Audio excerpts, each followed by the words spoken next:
കാറ്റത്തെ കിളിക്കൂട് സീരിയലിന്റെ latest episode review ആണ് പറയുന്നത്. അങ്ങനെ നിധി ക്ലിപ്പ് സുധീഷിനോട് ചോദിക്കുന്ന സമയത്തിന് തലമുടി ഒതുക്കാനുള്ള ക്ലിപ്പിനെ കുറിച്ചായിരിക്കും അവന് സംസാരിക്കുന്നത്. എന്നാൽ നിധി ഉദ്ദേശിച്ചത് ഡ്രസ്സ് അലക്കിയിടുന്ന സമയത്തിന് അത് പാറിപ്പോവാതിരിക്കാനുള്ള ക്ലിപ്പായിരുന്നു. ഒരു ക്ലിപ്പിനെ ചൊല്ലിയുള്ള അവരുടെ നിസാരമായ സംഭാഷണം ആ വീട്ടിലെ തന്നെ ആദ്യത്തെ സന്തോഷ നിമിഷങ്ങളിലെ ഒന്നായിരുന്നു. സുധീഷ് നിഷ്കളങ്കമായി അതൊക്കെ പൂക്കട തുറക്കുമ്പോൾ വാങ്ങിച്ചു തരാമെന്ന് പറയും. മുല്ലപ്പൂവാണോ കനകാംബരമാണോ എന്താ വേണ്ടെന്ന് വെച്ചാൽ വാങ്ങിച്ചു തരാം. അങ്ങനെ പറയുമ്പോൾ നിധിക്ക് ചിരിയടക്കാൻ കഴിഞ്ഞില്ല. അവൾ ഉദ്ദേശിച്ചത് സാരി പറക്കാതിരിക്കാനുള്ള ക്ലിപ്പായിരുന്നു. ആ നിമിഷത്തിൽ സുധീഷിന്റെ പ്രണയം കലർന്ന വാത്സല്യവും നിധിയുടെ നിസ്സഹായതയും കൂടി കലർന്നു.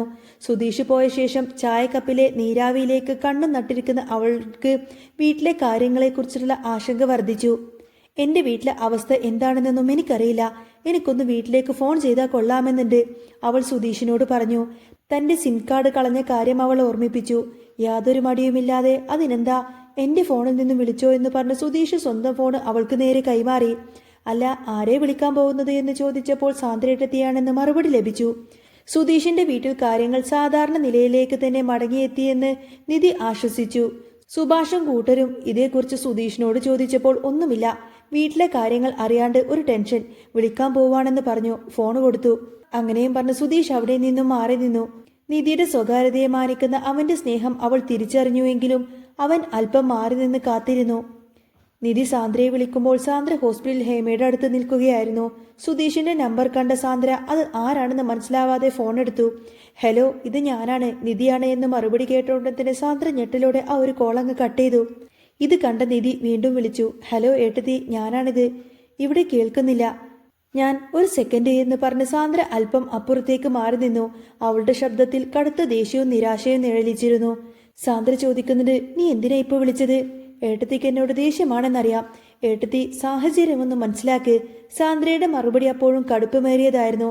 എന്ത് സാഹചര്യമാ ഞാൻ മനസ്സിലാക്കേണ്ടത് നിധി? നിന്റെ കൂടെ എപ്പോഴും ഉള്ളതല്ലേ ഞാൻ. എന്നോടെങ്കിലും നിനക്കൊരു വാക്ക് പറയാമായിരുന്നില്ലേ? നിധി പറയുന്നത്, ഏട്ടത്തി വീട്ടിലിപ്പോ എങ്ങനെയുണ്ട്? എനിക്കൊരു സമാധാനവും കിട്ടുന്നില്ല. ഞാൻ വീട്ടിൽ വന്നിട്ട് എല്ലാ കാര്യങ്ങളും തുറന്നു പറയാം. സാന്ദ്ര പറഞ്ഞത്, നീ വീട്ടിലേക്ക് തിരിച്ചു വരാന്നല്ലേ? ഇവിടുത്തെ അവസ്ഥ എന്താണെന്ന് നിനക്കറിയാമോ? എന്താ, എന്തു പറ്റി? നിധി ചോദിച്ചു. നിധിയുടെ ചോദ്യത്തിനു മുന്നിൽ സാന്ദ്രയുടെ നിയന്ത്രണം വിട്ടു. സ്വന്തം ഇഷ്ടപ്രകാരം വീട് വിട്ടിറങ്ങിപ്പോയ നിധിയോടുള്ള ദേഷ്യവും അച്ഛൻ നേരിടുന്ന ദുരവസ്ഥയുടെ ഭാരവും സാന്ദ്രയുടെ വാക്കുകളിൽ നിറഞ്ഞു നിന്നിരുന്നു. സാന്ദ്ര പറയുന്നുണ്ട്, നിന്റെ അച്ഛന്റെ അവസ്ഥ നിനക്ക് എന്താണെന്ന് അറിയാമോ? നീ പോയപ്പോൾ അച്ഛനോട് അച്ഛന്റെ കൂടെ വരില്ലെന്ന് പറഞ്ഞിട്ട് നീ പോയല്ലോ. നിനക്കിഷ്ടപ്പെട്ട ആളുടെ കൂടെ. അച്ഛന്റെ മാനസികാവസ്ഥയെ പറ്റിയിട്ട് നീ മനസ്സിലാക്കിയോ? ഇല്ലല്ലോ. നിധി പരിഭ്രാന്തിയായി. അച്ഛൻ എന്താ പറ്റിയത്? പറയേട്ടത്തി.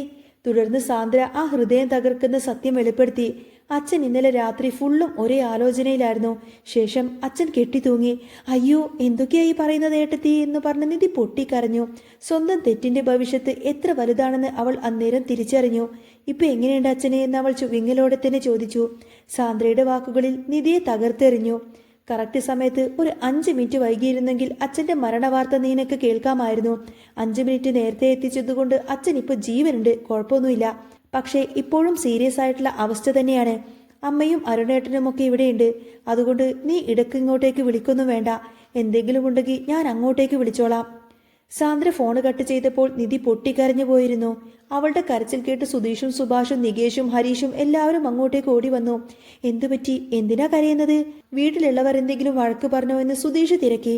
അന്നേരം നിധു പറഞ്ഞത്, ഇല്ല, എന്നെ ആരും വഴക്കൊന്നും പറഞ്ഞില്ല.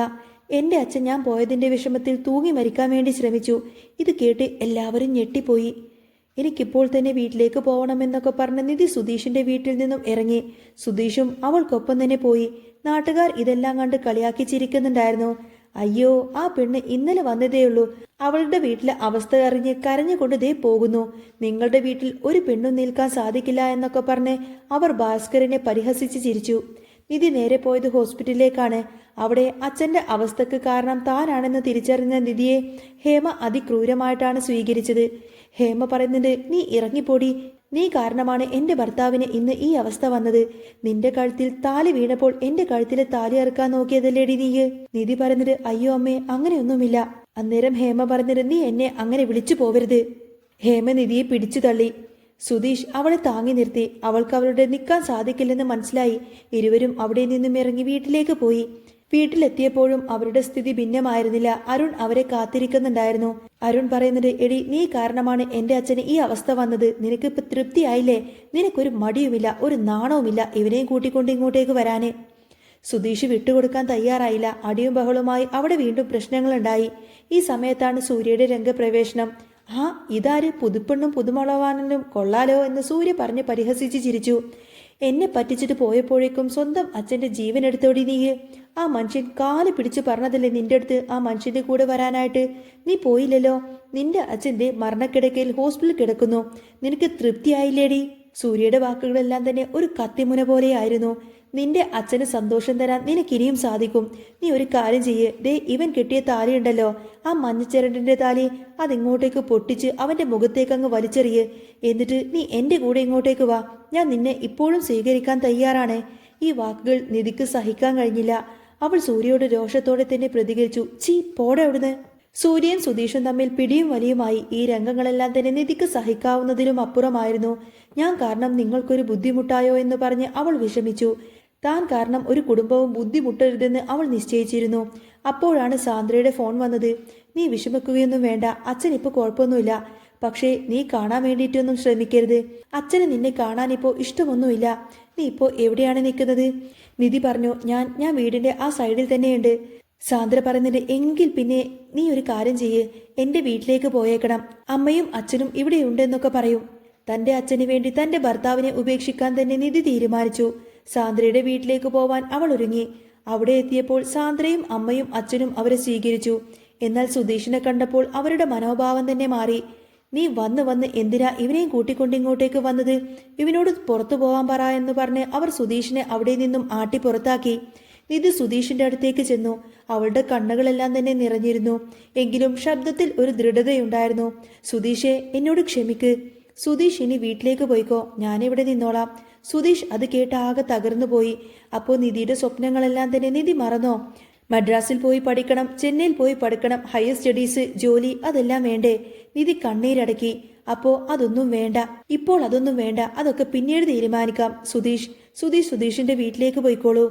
തങ്ങൾ ഇത്രയും നേരം കളിച്ച നാടകമെല്ലാം തന്നെ അവസാനിപ്പിച്ചതായി അവൾ അവനെ ഓർമ്മിപ്പിച്ചു.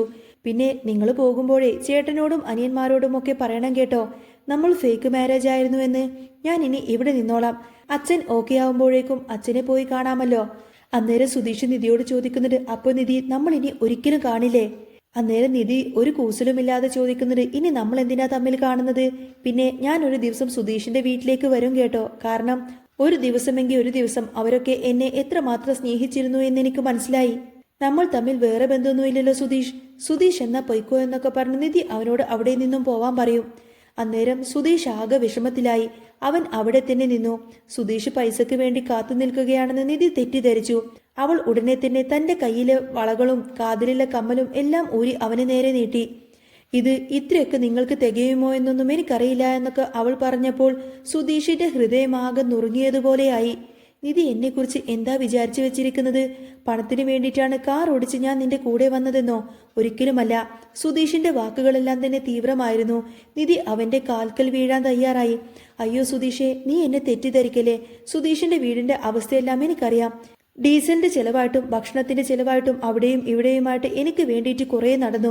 എനിക്ക് വേണ്ടിയിട്ട് കുറേ അധികം അടി കൊണ്ടു. എല്ലാം കൂടിയായിട്ട് വിഷമമായിട്ട് തന്നെയാണ് ഞാൻ ഇത് തന്നത്. സുധീഷ് ഇത് വാങ്ങിക്കണം. എന്നാൽ സുധീഷ് അതൊന്നും തന്നെ വാങ്ങിയില്ല. അവൻ വേദനയോടെ തലയാട്ടി. എന്നാ ശരി, ഞാൻ പൊയ്ക്കോട്ടെ എന്നൊക്കെ ചോദിച്ചു. ഈ സമയത്തിന് നിധിയുടെ കണ്ണുകളൊക്കെ കലങ്ങിപ്പോയിരുന്നു. പൊയ്ക്കോ Sudheesh, thank you so much. അവസാനമായ യാത്രാമൊഴി എന്നോണം നിധി അവനെ കെട്ടിപ്പിടിച്ചു. ഈ ദൃശ്യം സാന്ദ്രയുടെ അച്ഛനും അമ്മയും കണ്ടു. അയ്യേ, ഈ പെണ്ണിനൊരു നാണവുമില്ലേ? ഈ പെണ്ണിപ്പോ അവനോട് ശരിക്കുമുള്ള ലവ് തന്നെയാണല്ലോ കണ്ടില്ലേ നടു റോട്ടിൽ വെച്ച് കെട്ടിപ്പിടിക്കുന്നത് എന്നൊക്കെ പറഞ്ഞ് അവർ നിധിയെ തെറ്റിദ്ധരിച്ചു. നിധി സുധീഷിനെ കെട്ടിപ്പിടിച്ച് ഒരു നന്ദി പറഞ്ഞ് വേഗത്തിൽ തന്നെ അകത്തേക്ക് കയറിപ്പോയി. സുധീഷ് ആവട്ടെ ആകെ വിഷമത്തിലായിരുന്നു. അവൻ അവിടെ നിന്നും പൊട്ടിക്കരഞ്ഞു പോയി. വൈകുന്നേരം 4 മണിയോടെ തന്നെ നടന്ന ഈ സംഭവങ്ങൾക്ക് ശേഷം രാത്രിയായിട്ടും സുധീഷ് അവിടെ നിന്ന് പോയില്ല. നിധി പുറത്തേക്ക് വരുമായിരിക്കും, നിധി തന്റെ കൂടെ വരുമായിരിക്കും എന്നുള്ള വിശ്വാസത്തിൽ അവൻ പുറത്ത് റോഡിൽ തന്നെ കാത്തുനിന്നു. സാന്ദ്രയുടെ വീട്ടിലെ കതകിന് പിന്നിൽ നിധിയുടെ മനസ്സിലും പഴയ ഓർമ്മകൾ തിരതല്ലി. സുധീഷിനെ വിവാഹം കഴിച്ചതും അവന്റെ വീട്ടിലേക്ക് പോയതുമെല്ലാം തന്നെ അവൾ ഓർത്തെടുത്തു. പക്ഷേ അവൾ അതൊന്നും തന്നെ പ്രണയത്തോടെയല്ല, താൽക്കാലികത്തേക്ക് ഒരു ഒത്തുതീർപ്പ് എന്ന നിലയിൽ മാത്രമാണ് നിധി അതിനെ കണ്ടിരുന്നത്. എന്നാൽ സുധീഷിന്റെ മനസ്സിൽ അതൊന്നുമല്ലായിരുന്നു. നിധിയുടെ കഴുത്തിൽ താലി കെട്ടിയതും വീട്ടിലേക്ക് വന്നതും മണിയറ ഒരുക്കിയതുമെല്ലാം തന്നെ അവന് മറക്കാൻ കഴിയുമായിരുന്നില്ല. അതൊന്നും അവന് താൽക്കാലികവുമായിരുന്നില്ല. അതായിരുന്നു അവന്റെ ജീവിതം. ഓർമ്മകളിൽ മുങ്ങി അവൻ പുറത്തു തനിച്ചിരുന്ന് കരഞ്ഞു. ആകസ്മികമായി ഒരുമിച്ച അവരുടെ ഹ്രസ്വമായ ജീവിതത്തിലെ മനോഹരമായ ഭാഗങ്ങളാണ് അടുത്ത ദിവസത്തിലെ എപ്പിസോഡിലൊക്കെ ഇനി കാണാൻ പോകുന്നത്. അപ്പോൾ നിങ്ങൾക്ക് ഈ ഒരു ചാനൽ ഇഷ്ടമാവുകയാണെങ്കിൽ എന്നും ഇതേപോലെ തന്നെ അപ്കമിങ് റിവ്യൂസും ഡെയിലി റിവ്യൂസും ഒക്കെ കേൾക്കാൻ താല്പര്യമുണ്ടെങ്കിൽ തീർച്ചയായിട്ടും നിങ്ങൾ എൻ്റെ ചാനൽ സബ്സ്ക്രൈബ് ചെയ്ത് സപ്പോർട്ട് ചെയ്യാൻ മറക്കല്ലേ കേട്ടോ. നെക്സ്റ്റ് വീഡിയോ ആയിട്ട് ഞാൻ ഉടനെ തന്നെ വരുന്നതായിരിക്കും.